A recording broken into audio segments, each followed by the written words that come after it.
शेतकरी बंधूंनो नमस्कार। आजची यशोगाथा ही सांगली जिल्ह्यातील हिंगणगाव गावातील शेतकरी विकास जाधव यांची आहे।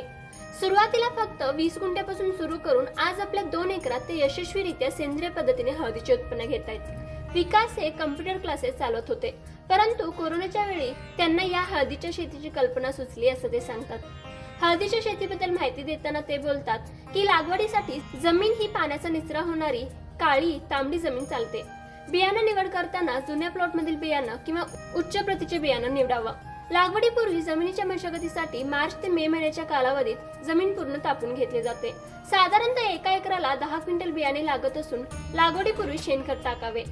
लागवडीसाठी सरी किंवा बेड दोन्ही पद्धतीने केले जाते। सरीमधील अंतर 4 ते 4.5 फूट इतकं असावं। त्यांनी आपल्या शेतात बेड पद्धतीने लागवड केली असून 2 बियांमधील अंतर कमीत कमी 1 फूट असावं। या पिकाचा लागवडीनंतर फक्त 8 ते 9 महिन्यात हार्वेस्टिंगला सुरुवात होत असून हळदीची पाने पिवळी पडू लागल्यास काढणीला सुरुवात केली जाते। हळदीवर पाने करपणे, कंद कुजणे अशा प्रकारच्या रोगांचा प्रादुर्भाव होतो। त्यामुळे कीड नियोजनासाठी सुरुवातीला मक्याचे आंतरपीक म्हणून लागवड करून कोणत्याही रासायनिक फवारणी न करता जैविक पद्धतीचा वापर करावा असं ते सांगतात। पाणी व्यवस्थापनासाठी ठिबक सिंचनाचा वापर करत असून एकरी त्यांना 32 ते 35 क्विंटलचं उत्पन्न निघाल्याचं ते सांगतात। तर शेतकरी बंधूंनो, अशा प्रकारे जिद्द व कष्टाच्या जोरावर सांगली जिल्ह्यात यशस्वीरित्या हळदी शेतीचा प्रयोग करणाऱ्या विकास जाधव यांना कृषी मंत्र्याचा सलाम।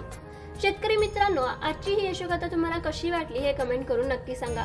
त्याचबरोबर अशा प्रकारच्या नवनवीन व्हिडिओज पाहण्यासाठी आताच आमच्या कृषी मंत्र YouTube चॅनलला सबस्क्राईब करा व आमच्या फेसबुक आणि इंस्टाग्राम पेजलाही फॉलो करा।